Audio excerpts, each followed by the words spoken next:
What's going on, everyone? Chris here with Clutter Reduction Junk Removal in Southeast Florida, and today I wanted to share what I believe to be a simple way to price your junk removal jobs. If you are new to this industry, you're not quite familiar with it, it can be a little bit of a burden, and it can be very frustrating to constantly not know what to charge, how to come up with pricing. That's usually the big one, and what kind of things you should be charging for. So I wrote it all down on one piece of paper, and honestly, it looks like something that you would pay for in an ebook, and I'm pretty impressed by it all.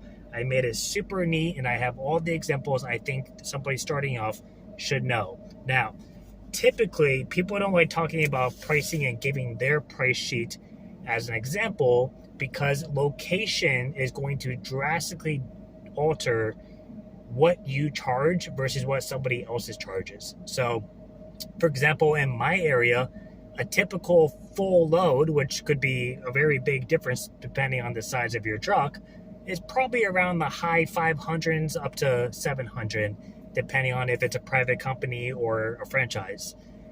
But in places like New York, it might be a little closer to, I don't know, $1,000, $1,200. And some more less populated area, maybe out like in like Ohio or something, maybe it's a little closer to like 400 to 500, maybe even 300 in some areas. It depends on your market and the people around you and how much they are typically willing to spend. Obviously, a more highly populated area, especially city life, you're probably going to be better off charging more because it's going to be more of a convenience factor versus a need to get it done. And if you don't know this already, junk removal is two things. It's a luxury service for convenience and a luxury service for time. And people will pay for those two reasons. So, without further ado, I'm going to prop the phone over this sheet and go example by example. I hope it comes off as clear as I try to make it be. It can be very confusing if you sit here and start talking about the thousands of different ways that you can and or should be charging. Everyone does things a little bit differently, even though we all go off of the same strategy. So I'm going to try to explain that to the best of my ability. And I'll even show a couple of examples at this storage unit regarding volume. So I hope this comes off easy. If you are confused at all, do not hesitate to ask a question. Be happy to comment and or refer you to other people I know who also have done videos in the past regarding pricing, who explain things very well. So either way, we'll try to get your questions answered. If we could all just go ahead and admire how nice and neat I was able to make this. So we have junk removal pricing. I drew a truck and trailer because that's what I have, so I'm just going to use it as an example. But when you're determining how much room you have in your truck, you're going to times your length by your width by your height. That's going to get you your cubic footage. You're going to take that number and divide it by 27, which will give you your cubic yardage. So for example, if you have a 12-foot long trailer that's 7 feet wide with 4-foot sides, that gives you 336 cubic feet. Divide that by 27, you get 12.4. Now you're going to notice I rounded up to 13, and that is because there's a pretty good chance you're going to have stuff standing up past the top of your 4-foot height, more or less. So we're going to round up to 13 to help custom for the extra space. Now, if you're not familiar what a cubic yardage is, it's essentially a washer machine or a dryer or a stove. A typical refrigerator is about 2 cubic yards, so if you were to stack those. A long dresser, if you were to stand it up, would be about the same height, so that's also approximately 2 cubic yards. A love seat is usually about 2.5 cubic yards, and a 3-seater couch, even though I drew it the same length because I was trying to go off of measurements, it's a little closer to 3 cubic yards, just to give you some general items that you would typically see in a household. Now these, don't let these get to your mind, these are contractor bags full of trash. I drew 2 of them fully packed, and I think, in my opinion, that's pretty close to a cubic yard. So if you go somewhere, they have a ton of bags in the garage, you can probably assume if they're fully packed, about 2 of them is 1 cubic yard. If you were to stack those next to a washing machine, I would say it'd be pretty close. So, heading into pricing, I would say if you're just starting off, I would keep things simple, have a minimum pickup, and then go by quarter increments. Now, you'll notice some franchises will do eighths, they'll do 12ths, they'll do 16ths, and they're actually doing that for a reason, and it's to minimize these big price gaps, and it actually helps them with upselling. So they do it for a reason, but it can be very confusing. So to keep things simple, I highly recommend doing quarters. If you have a larger truck, you can do eighths just to make it a little bit more simple. But we're going to start with quarters for the example. Now, the average pickup, minimum pickup for most people is around $75 to $150. I would dictate this based on your area and how much your disposal fees are. If you're in an area where it's very populated and you don't have to drive super far to get to people's houses, maybe you can go a little cheaper. If all that is the complete opposite, you might want to go a little higher to make these jobs worth it, because typically you're picking up a pretty small load. I would say you're picking up something around maybe a cubic yard and a half, definitely less than 2 cubic yards. So that would be like a single dresser or maybe like a washer machine. I wouldn't necessarily going to charge the same price here that I would be if I was picking up a 3 cubic yard couch. So if we go ahead and do the breakdown for the example of the 13 cubic yard trailer, you would see a quarter is about 3.25 yards, a half is 6.5, 3/4 is 9.75, and a full is a 13. Now, the average cost per cubic yard in the US for junk removal is about $55. It varies a little bit, but that was an older price, so I went ahead and tacked on a little extra for inflation, and I think that's probably a little bit more accurate number here. So if we multiply 55 by these cubic yards, these are the prices that it spits out: 180, 355, 535, 715. So that would be your price tags for this size truck. Now, something to keep in mind is, and I can't thoroughly say this with 100% confidence, but if you look at people's price sheets, you'll notice that they start off around the minimum and they'll be kind of high in the beginning, and then they'll start to kind of decline a little bit versus going just straight. So instead of doing $55 per cubic yard, once you get to like half a truck, it'll almost appear like it's cutting down into like maybe $40, $45. Now, the best explanation I could say would be your costs are probably going to be covered once you're around a quarter to a half a truck. After that, you're just basically adding on extra time to handle a larger job. So I would say that's probably why most companies do that. I kind of just follow the trend of everybody else. But that's my best knowledge, and I have worked for those type of franchises in the past, and that is what I remember as well. So in that scenario, I drew a little graph for you guys. Typically, I went by hundreds all the way up to 700. If we go off of the price points that we have over here, that would basically follow the blue dotted line straight up in a perfect sequence, because you're going by a same number each time.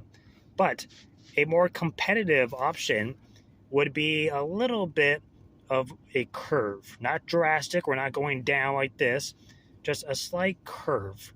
And if you were to pin these points along this graph here, this is a little bit more accurate. Now, if you noticed, I did all 9s. That's one of those classic marketing things where people see a 9 versus a 0 or versus a 5, and they instantly just think, oh, that's not a bad deal. It's like $19.99 versus $20, or $5,999 versus $6,000. It's just a marketing psychological thing. I don't know, but that's what I like to do. Obviously, it makes math a little bit more difficult if you were trying to be simplistic and doing all cash. But if you're doing credit card and other things and that doesn't matter, then it doesn't matter. Now, you are going to see as well, I did minimize these numbers a little bit compared to these.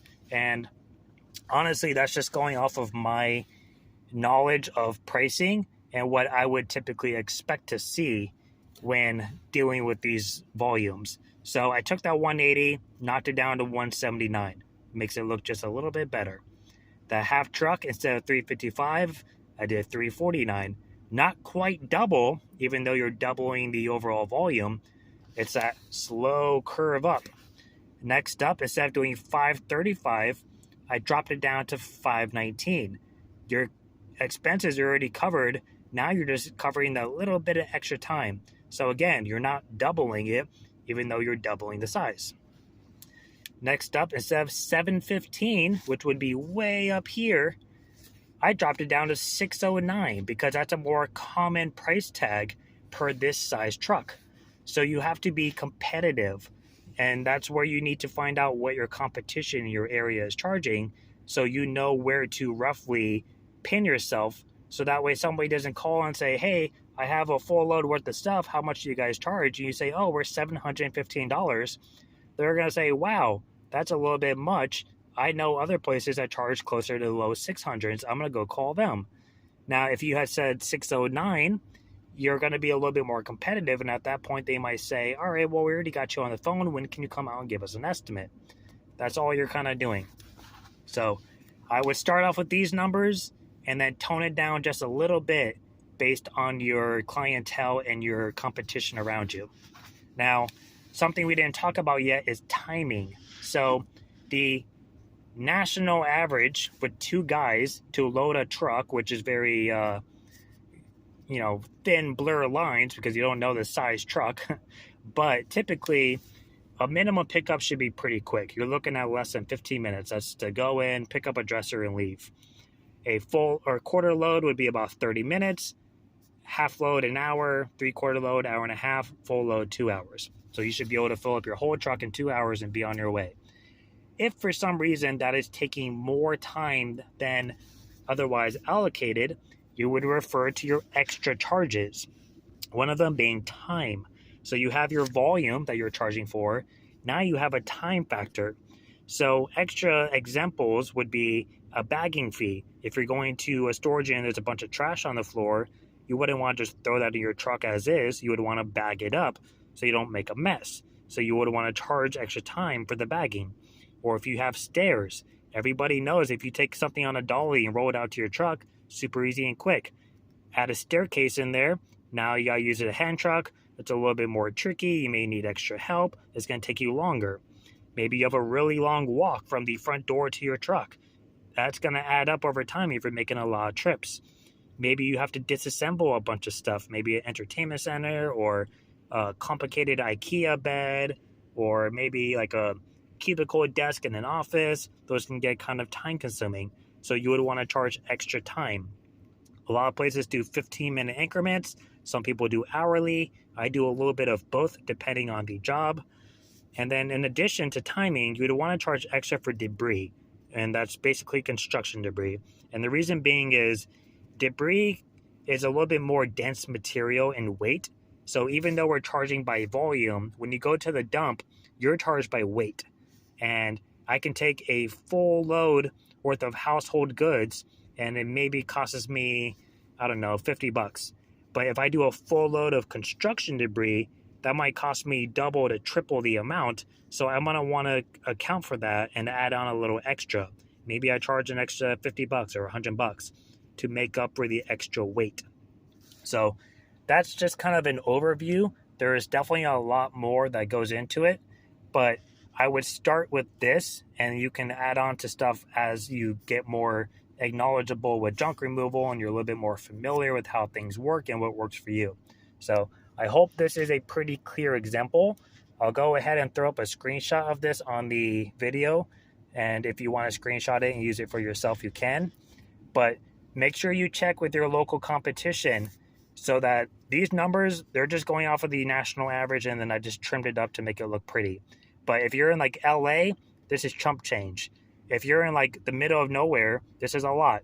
You want to make sure that you're finding your competition so that way you can go ahead and charge what you should be charging without screwing over your customers and yourself, and also that you're not so high or so low that you're messing with your overall income. So I hope that helps. Now here's some like in-person examples. So if I was looking at this storage unit and thinking, oh man, how would I charge this? It's all spaced out. This is a big unit, but it's not completely full. How do I determine the cost of this? This is what I would recommend. I would start by section. We talked about the cubic yard. We talked about a washing machine. Imagine your washing machine at your house is sitting right here, 3 by 3 by 3, roughly. If I were to take these crates of food and stack them up in a little square, how many of these would I need to match the size of my washing machine? I personally would say if you did 1, 2 next to each other and stacked maybe these two guys on top of it, and then maybe one of the Aldi bags and this drawer here, and made a little square, that's probably about 1 cubic yard. So I would know, okay, all this right here, probably about 1.25 cubic, maybe 1.5, give or take. And then the same thing with the chest. So this isn't a huge chest. It has some height to it. It's probably about 4 feet tall, but it's about 16 inches deep and about 30 inches wide. So if I were to compact that down into a square, I would say that's probably pretty close to a cubic yard, maybe 1.25 cubics. So looking at the two of these, probably 2 to 2.5 cubic yards. So I would just keep that in mind. So we have, let's just say 2 cubic yards here, 1.5 with all the food. We walk in, we have 2 larger totes. We have a generator. If I were to take the generator and maybe stack a couple of small boxes on top of it, that's probably pretty close to a cubic yard. If I took these 2 big bins and stacked them up on top of each other, and then figure because it's a little wider, maybe turned it into a square, that might be a little closer to a cubic yard. You have 2 tall bookcases. If you turn them back to back, that would mean that they're about 30 inches wide. It's a little taller than a refrigerator, and overall width of it is about almost 3 feet. So that's probably pretty close to 2.5 cubic yards. And then you would just continue on and you would add things up as you go. So you're simply just trying to figure out how much volume it's going to take up in your truck by visualizing and then adding things up. Now, let's say, for example, you're going to a full house. Everything in there needs to go. You have stuff on the floor, you have furniture, you have bags, you have boxes, you have stuff that needs to be bagged.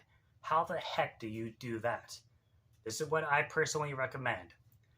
I would say to go room by room, just like we just did with the storage unit and figuring out how much all these things are, and you'll get faster over time and be able to look at something and say, okay, pretty soon you won't even be looking at cubic yardage. You'll be looking at how much of this can I fit in a quarter of my truck? How much of this is going to take up in my truck? Is it going to be about half a truck? And you're just going to get better with it over time because you're going to get used to doing this visualization stuff. So I personally go room by room. And let's say I walk into an office. There's a desk, a bookcase, a couple of books in the closet, maybe a bunch of paper and electronics. Okay, that's probably going to take about a quarter of my load. And then I'm going to move on to the next room, maybe the bedroom. You have a queen bed, frame, mattress, box spring, a long dresser with a mirror, a tall chest, and 2 nightstands, and maybe some clothes in the closet. Okay, probably 3/8, maybe half a truck. And then I'm going to move on to the next room.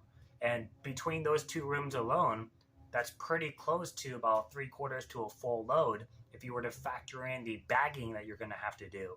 So maybe I look at a closet and say, okay, I could probably fit all that in 10 bags. 10 bags is probably about 1/8 to a quarter of my load, depending on the size truck that you have. So I know to add that in.